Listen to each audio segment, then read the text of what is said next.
इधर उत्तराखंड के देहरादून में एक लड़की पर अश्लील टिप्पणी करने के आरोपों के बाद जिम के मालिक की जमकर पिटाई कर दी गई। उस लड़की की शिकायत पर हिंदूवादी संगठन के कुछ लोग भड़क गए और उन्होंने जिम में घुसकर जोरदार हंगामा किया और भारी संख्या में पहुंचे लोगों ने जिम के मालिक से मारपीट की। इस बीच गुस्से में आई लड़की भी लगातार उस पर आरोप लगाती रही।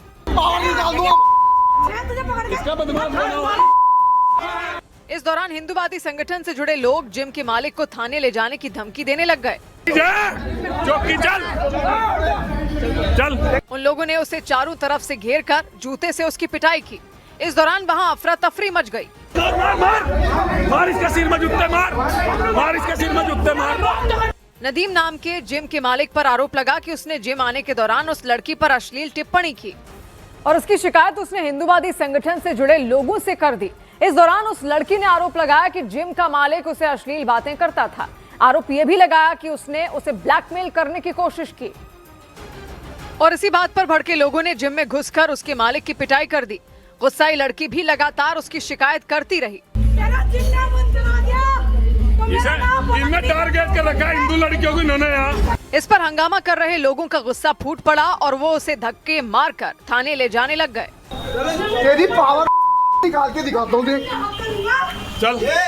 हालांकि इस दौरान उसने टिप्पणी के आरोपों पर आपत्ति जताई, जिस पर लड़की भड़क गई और उसकी शिकायत पर हिंदूवादी संगठन के लोग उसे जिम से बाहर ले गए और दोबारा उसकी पिटाई की और उन लोगों ने बीच सड़क पर उसे बेल्ट से पीटा। वो उसके दोनों हाथ पकड़कर उसे जिम से बाहर ले गए और उसे धमकाते रहे।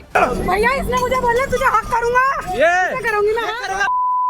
इस दौरान गुस्से में आई लड़की भी जिम के मालिक से गाली गलौज करती रही और उसे सख्त सजा देने की मांग की। इसका जूते मारती चल। बताओगे तुझे कौन से रंग। हंगामे को देखकर वहां भीड़ लग गई। ऐसे जिम तेरी तू। इस बीच खबर मिलने पर पुलिस भी वहां पहुंच गई और पुलिस ने जिम के मालिक को छेड़छाड़ के आरोप में गिरफ्तार कर लिया। इस दौरान हंगामा कर रहे लोगों ने उसके खिलाफ कड़ी कार्रवाई की मांग की और पुलिस के आने के बाद भी वो लोग उसे घेर कर हंगामा करते रहे। हालांकि पुलिस बीच बचाव की कोशिश करती दिखी।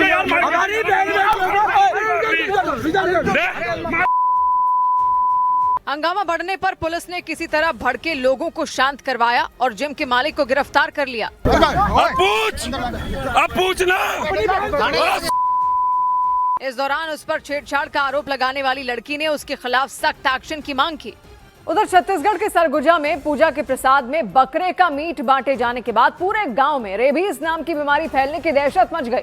गांव वालों ने आरोप लगाया कि पूजा के प्रसाद के लिए जिन बकरों की बलि दी गई थी उनमें एक बकरे को कुछ रोज पहले रेबीज संक्रमित कुत्ते ने काटा था और उस गांव के करीब 400 लोगों ने उस प्रसाद को खाया।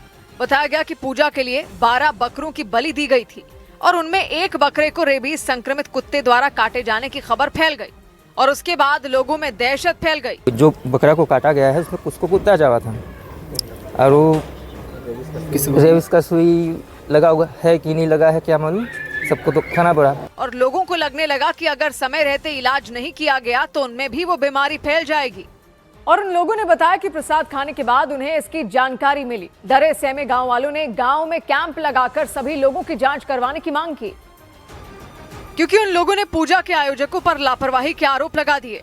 गांव के सरपंच और उप सरपंच पर जानबूझकर उसी बकरे को खरीदने का आरोप लगाया जिसे रेबीज संक्रमित कुत्ते के काटे जाने का दावा किया गया। इसमें गलती संचालकों का है, जो खरीदे हैं, जो बेचा है उसका मेन गलती है। इसमें मेन मुखिया तो ही लोग हैं गांव के, वही लोग कटवा रहे थे, सबका देख रेख सब वही कर रहे थे। लोगों के दावों के मुताबिक गाँव में 28 दिसम्बर को निकाली पूजा का आयोजन हुआ और उसी दौरान पूरे गाँव में प्रसाद के रूप में बकरे का मीट बांटा गया और जिन लोगों ने उस दिन वो प्रसाद खाया उनमें हड़कंप मच गया। वो लोग रेबीज बीमारी फैलने की आशंका से सहम गए और बीमारी फैलने के डर से लोगों ने पंचायत से गांव में कैंप लगाकर सभी लोगों की जांच कराने की मांग की। पंचायत द्वारा इसका शिविर किया जाए कि गांव में व्यक्तियों को टेस्ट किया जाए, अगर संक्रमित हो तो उसका इंजेक्शन लगवाया जाए। दावों के मुताबिक वो प्रसाद सिर्फ पुरुषों ने खाए क्योंकि निकाली पूजा का प्रसाद सिर्फ पुरुषों को खाने की मान्यता है। लोगों की शिकायत पर स्वास्थ्य विभाग ने गाँव में कैंप लगाकर लोगों की जाँच किए जाने का आश्वासन दिया, लेकिन लोगों के डर के बीच बकरा बेचने वाली महिला ने आरोपों को नकार दिया। उस महिला ने बकरे के पूरी तरह से स्वस्थ होने का दावा किया और उनके मुताबिक उस बकरे को कुछ नहीं हुआ था, वो बिल्कुल स्वस्थ था। हालांकि उन्होंने बकरे को इंजेक्शन लगाने का भी दावा किया। तो नाखून ला देखे ने ठान ला चटिया कन तो ओला हम कहें कि भाई कुती कुता है चाट भी सही वही ले हम दवाई पियाए देहन और सुई लगवाए देहन और का करब। वहीं पशु चिकित्सकों ने पका हुआ मांस खाने से रेबीज नहीं फैलने का दावा किया। पका के खाने से रेबीज के फैलने की संभावना नहीं रहती है, लेकिन प्रसाद खाने के बाद बीमारी फैलने के डर से पूरे गांव में डर का माहौल बन गया। और इसी तरह का एक मामला उत्तर प्रदेश के बदायूं से सामने आया। वहां 13वीं के दौरान रायता खाने के बाद गांव के लोग एंटी रेबीज का इंजेक्शन लगवाने के लिए स्वास्थ्य केंद्र में पहुंच गए। बताया गया कि वहां रायता बनाने के लिए जिस भैंस के दूध का इस्तेमाल हुआ था उसे कुछ दिनों पहले एक पागल कुत्ते ने काटा था। हालांकि डॉक्टरों ने दावा किया कि रेबीज संक्रमित भैंस के दूध या फिर उससे बनी चीजें खाने से लोगों में संक्रमण नहीं फैलता, लेकिन भैंस की मौत की वजह से लोग घबरा गए। और उस भैंस की मौत के बाद गांव के लोगों में रेबीज का संक्रमण फैलने का डर बैठ गया। भैंस कुत्ते ने काटी थी, पागल हो गई, पागल होने का मर गई, तो उसके मट्ठे का रायता किया था, उसके इन्फेक्शन की संभावना है। बदायूं के थाना उझानी क्षेत्र के पिपरौल गांव में बड़ी संख्या में लोग एंटी रेबीज की वैक्सीन लगवाने के लिए सामुदायिक स्वास्थ्य केंद्र में पहुंच गए। वहां महिलाओं समेत कई बच्चे भी मौजूद दिखे। बताया गया कि उन लोगों ने कुछ दिनों पहले 13वीं संस्कार की दावत में परोसा गया रायता खाया था और इसके बाद उनमें रेबीज फैलने की आशंका को लेकर दहशत मच गई, क्योंकि बताया गया कि 13वीं संस्कार की दावत में परोसे गए रायते के लिए जिस भैंस का दूध इस्तेमाल हुआ था उसे कुछ दिनों पहले उस पागल कुत्ते ने काट लिया था। बाद में उसमें रेबीज के लक्षण भी दिखने का दावा किया गया।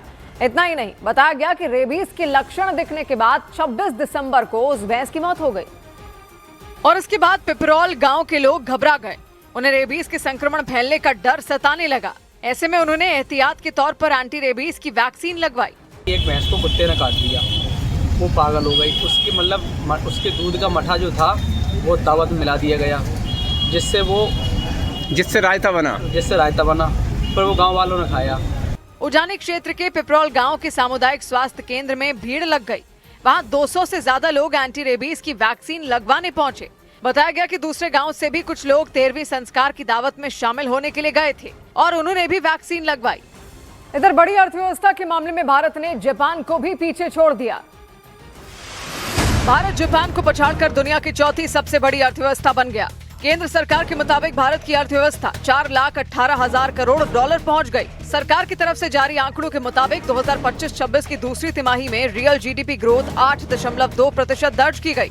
सरकार ने उम्मीद जताई कि 2030 तक भारत जर्मनी को पीछे छोड़ तीसरी सबसे बड़ी अर्थव्यवस्था बन सकता है। विदेश मंत्री एस जयशंकर बांग्लादेश की पूर्व प्रधानमंत्री बेगम खालिदा जिया के अंतिम संस्कार में शामिल हुए। ढाका पहुंचने के बाद उन्होंने खालिदा जिया के बेटे तारिक रहमान से मुलाकात की और उन्हें प्रधानमंत्री नरेंद्र मोदी का शोक संदेश पत्र सौंपा। इस दौरान उन्होंने पूर्व प्रधानमंत्री के निधन पर संवेदना जताई। दिल्ली में पुलिस ने नकली सामान बेचने के आरोप में 4 लोगों को गिरफ्तार किया। आरोप लगा कि वो लोग नकली सामान को ब्रांडेड कंपनियों के नाम पर बेच रहे थे। पुलिस ने छापेमारी कर बड़े पैमाने पर नकली सामान जब्त किया।